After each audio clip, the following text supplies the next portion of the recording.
नमस्कार दोस्तों, आज का वीडियो रहेगा ईस्ट इंडिया कंपनी भारत में कैसे आई और एक व्यापारिक कंपनी से सत्ता तक कैसे पहुंची, इस विषय पर रहेगा। तो केवल अंग्रेज भारत में आए तक सीमित ना रखकर 1600 से 1858 तक की पूरी कहानी के रूप में बताना ज़्यादा प्रभावी रहेगा। मैंने प्राथमिक विश्वसनीय ऐतिहासिक स्रोतों को आधार बनाया है। ब्रिटिश लाइब्रेरी से जुड़े स्रोत के अनुसार कंपनी को 1600 में शाही चार्टर मिला और शुरुआत में उसका उद्देश्य मुख्यतः एशिया के साथ व्यापार था। तो ईस्ट इंडिया कंपनी भारत में कैसे आई? 1600 से लेकर 1858 तक व्यापार, राजनीति और सत्ता की पूरी कहानी। तो कल्पना कीजिए, एक विदेशी कंपनी भारत आती है। उसके पास ना कोई विशाल साम्राज्य है, न भारत पर शासन करने का अधिकार और न ही शुरुआत में उसके पास इतनी बड़ी सेना है। वह भारत आती है सिर्फ व्यापार करने के लिए नहीं, लेकिन कुछ ही दशकों बाद यही कंपनी भारत के विशाल भूभाग से राजस्व वसूलने लगती है, युद्ध लड़ती है, संधियां करती है और भारतीय शासकों के राजनीतिक फैसलों को प्रभावित करने लगती है।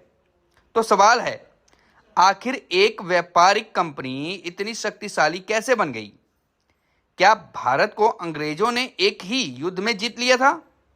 तो नहीं, इसके पीछे लगभग 2.5 सदियों की एक लंबी कहानी है। व्यापार, बंदरगाह, कूटनीति, सैन्य शक्ति, भारतीय राज्यों के बीच संघर्ष, आर्थिक हित और ब्रिटिश संसद के बढ़ने हस्तक्षेप की कहानी। आज की इस वीडियो में हम इसी पूरी कहानी को समझेंगे। तो अध्याय 1 की बात करें तो ईस्ट इंडिया कंपनी बनी ही क्यों? तो 16वीं शताब्दी के अंत में यूरोपीय देशों के बीच एशिया के व्यापार को लेकर जबरदस्त प्रतिस्पर्धा थी। भारत और दक्षिण पूर्व एशिया से मसाले, कपड़े, रेशम, चाय, चीनी मिट्टी के सामान और दूसरी मूल्यवान वस्तुएं यूरोप में बहुत लोकप्रिय थी। अंग्रेज व्यापारी भी इस व्यापार में अपना हिस्सा चाहते थे। इसी पृष्ठभूमि में लंदन के व्यापारियों के एक समूह ने पूर्वी देशों के साथ व्यापार के लिए संगठन बनाया। 31 दिसंबर 1600 को इंग्लैंड की महारानी एलिजाबेथ प्रथम ने इस कंपनी को रॉयल चार्टर दिया। इस कंपनी का औपचारिक नाम था governor and company of merchants of London trading into the east India's. इस चार्टर ने कंपनी को एशिया के साथ अंग्रेजी व्यापार पर विशेष अधिकार प्रदान किया।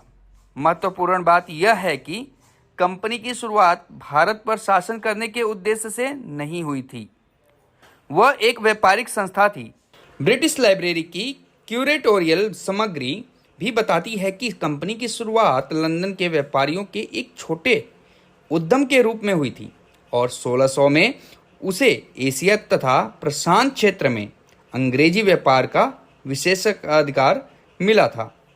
अध्याय 2, भारत तक पहुंचने की कोशिश।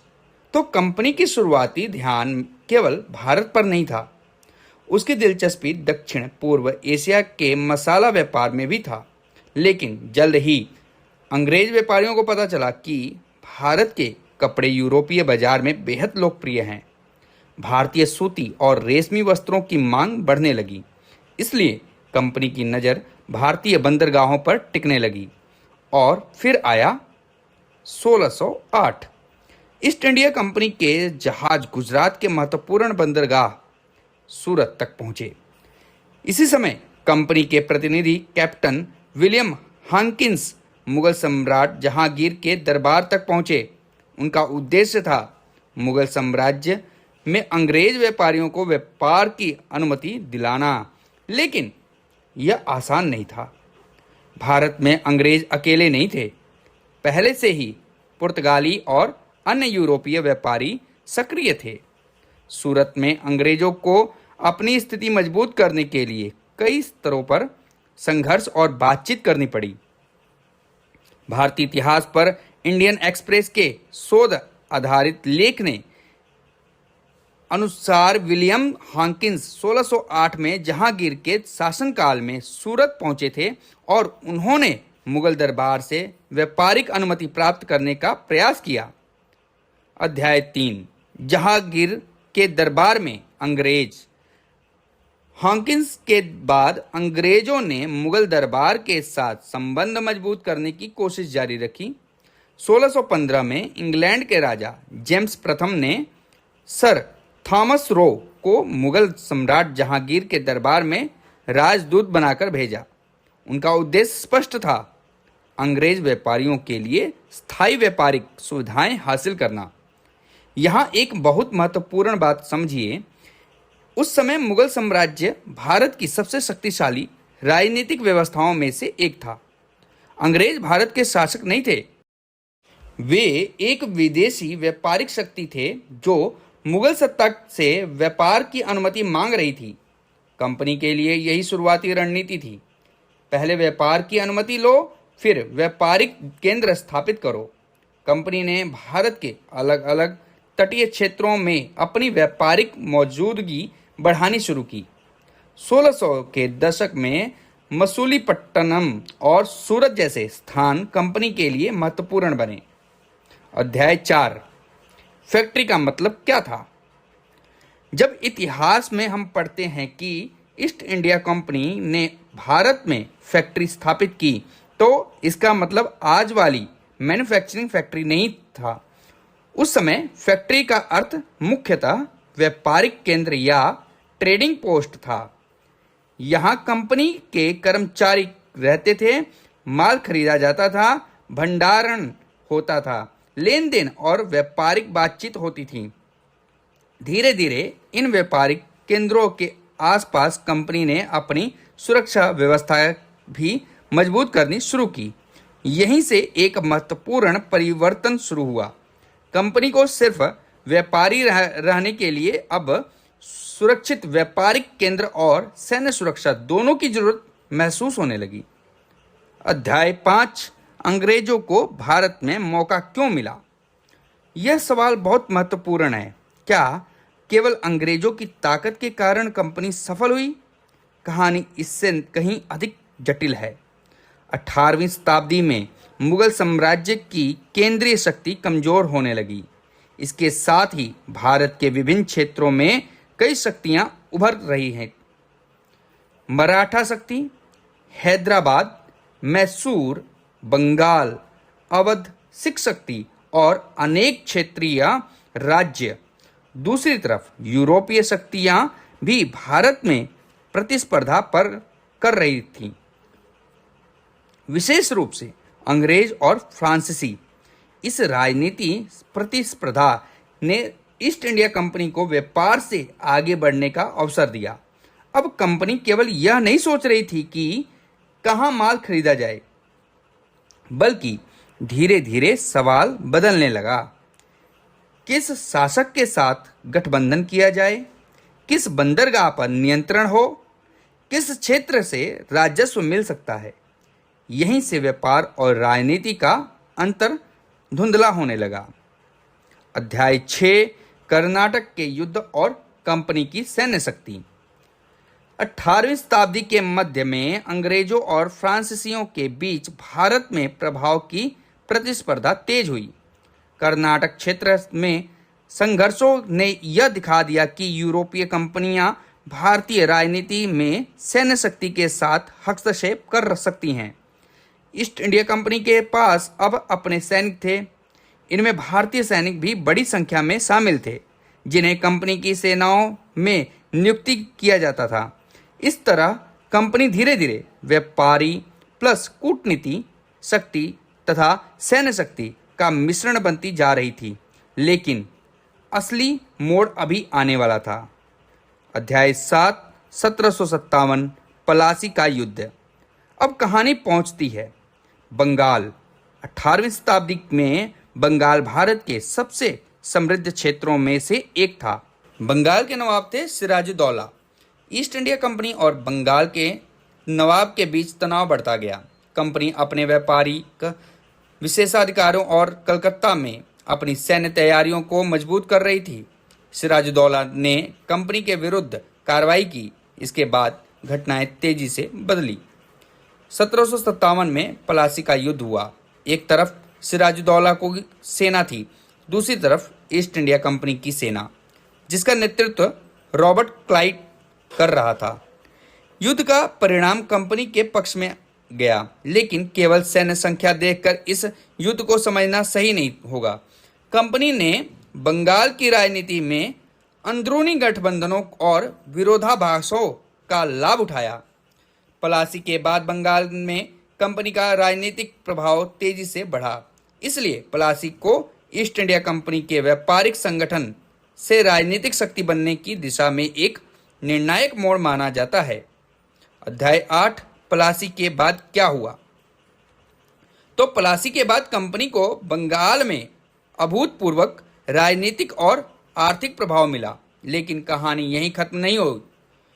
कंपनी ने केवल व्यापार से पैसा कमाने की कोशिश नहीं की, अब उसके पास राजनीतिक प्रभाव था, और राजनीतिक प्रभाव का मतलब था राजस्व और प्रशासन पर प्रभाव।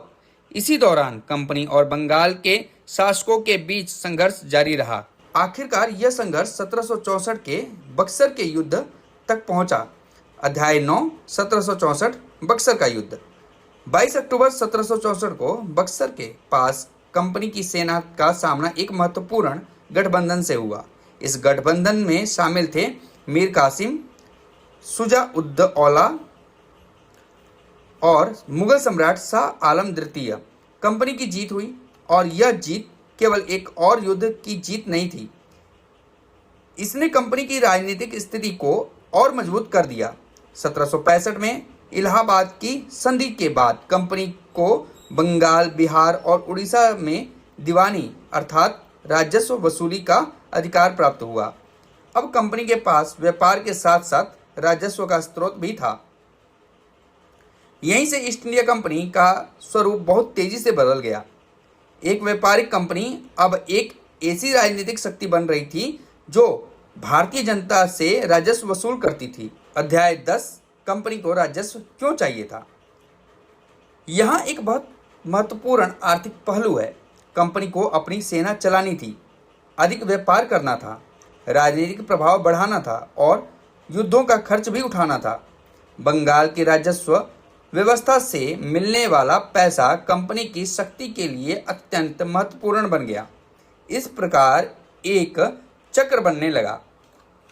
राजस्व, सेना, युद्ध और विस्तार, अधिक क्षेत्र, अधिक राजस्व। यही चक्र कंपनी की शक्ति बढ़ाने में महत्वपूर्ण साबित हुआ। अध्याय 11, कंपनी का शासन कितना बड़ा हो गया। तो 18वीं शताब्दी के अंतिम दशकों में कंपनी का प्रशासन लगातार विस्तृत हुआ, लेकिन यहाँ एक महत्वपूर्ण तथ्य समझना जरूरी है। 1757 को पूरे भारत पर अंग्रेजी शासन की शुरुआत कहना ऐतिहासिक रूप से बहुत सरल निष्कर्ष होगा। प्लासी ने बंगाल में कंपनी की शक्ति को निर्णायक रूप से बढ़ाया। इसके बाद कंपनी ने कई दशकों तक युद्ध, संधि, कूटनीति और प्रशासनिक विस्तार के माध्यम से अलग अलग क्षेत्रों में अपना प्रभाव बढ़ाया। भारत का पूरा उपमहाद्वीप एक ही समय में कंपनी के अधीन नहीं आया था। अध्याय 12, ब्रिटिश संसद ने कंपनी पर नियंत्रण क्यों शुरू किया। तो कंपनी जितनी शक्तिशाली होती गई, उसके भीतर भ्रष्टाचार, आर्थिक संकट और प्रशासनिक समस्याओं को लेकर ब्रिटेन में भी चिंता बढ़ी। अब सवाल उठने लगा, क्या एक निजी कंपनी इतनी बड़ी राजनीतिक शक्ति चला सकती है। इसी पृष्ठभूमि में 1773 में ब्रिटिश संसद ने रेगुलेटिंग एक्ट पारित किया। यह बहुत महत्वपूर्ण मोड़ था। इस कानून ने कंपनी के भारतीय प्रशासन पर ब्रिटिश सरकार के नियंत्रण की शुरुआत को मजबूत किया। बंगाल के गवर्नर को गवर्नर जनरल ऑफ बंगाल बनाया गया और प्रशासन को अधिक केंद्रीकृत करने की दिशा में कदम उठाया गया।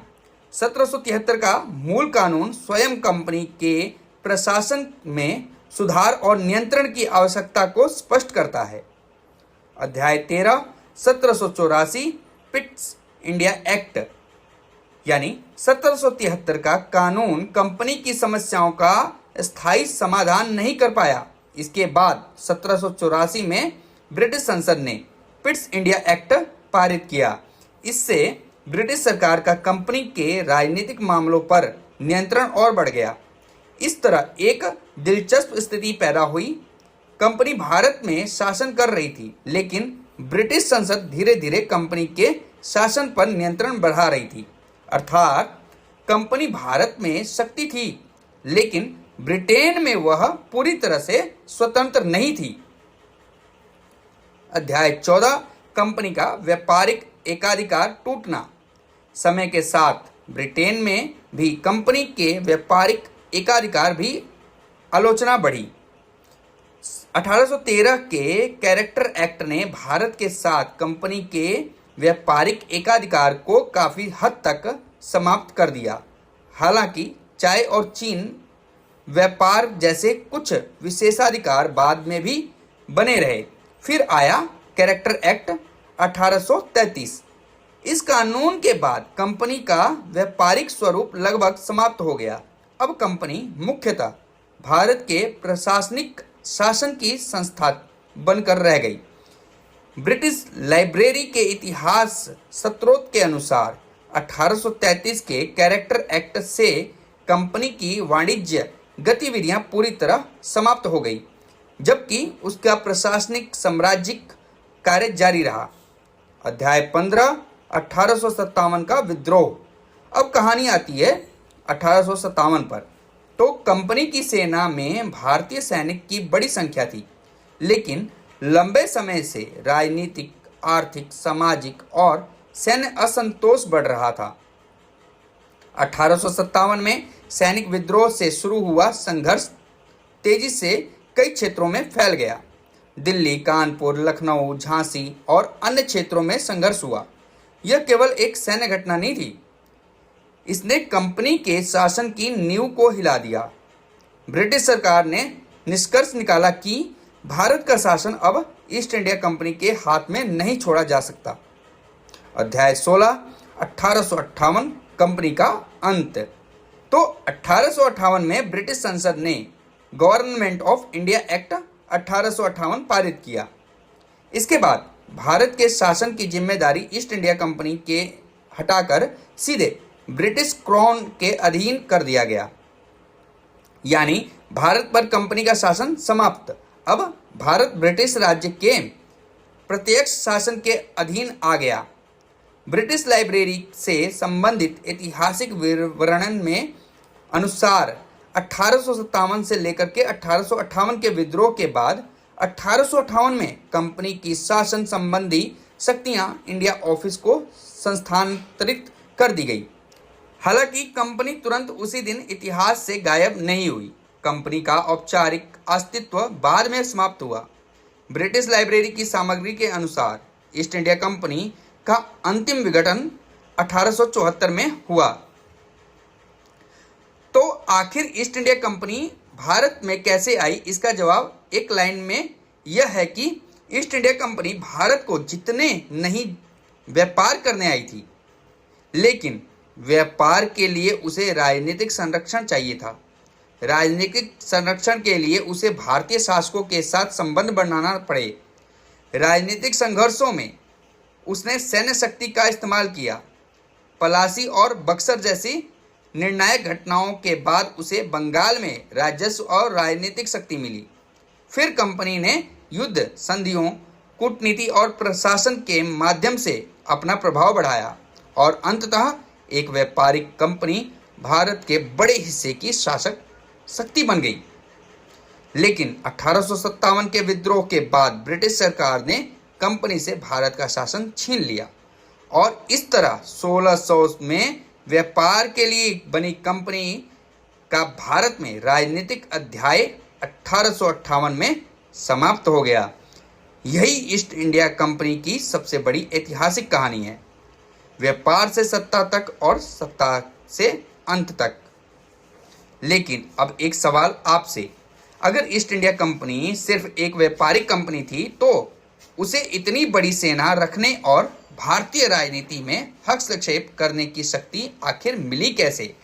इस सवाल का जवाब हमारी अगली कहानी में और भी दिलचस्प है, क्योंकि अगली कड़ी में हम समझेंगे ईस्ट इंडिया कंपनी ने भारतीय राजाओं को हराने के लिए कौन कौन सी रणनीतियां अपनाई। अगर आपको इतिहास की ऐसे तथ्य आधारित कहानी पसंद है तो हमारे चैनल दस्तावेज इंडिया को सब्सक्राइब करें और वीडियो को शेयर जरूर करें। धन्यवाद।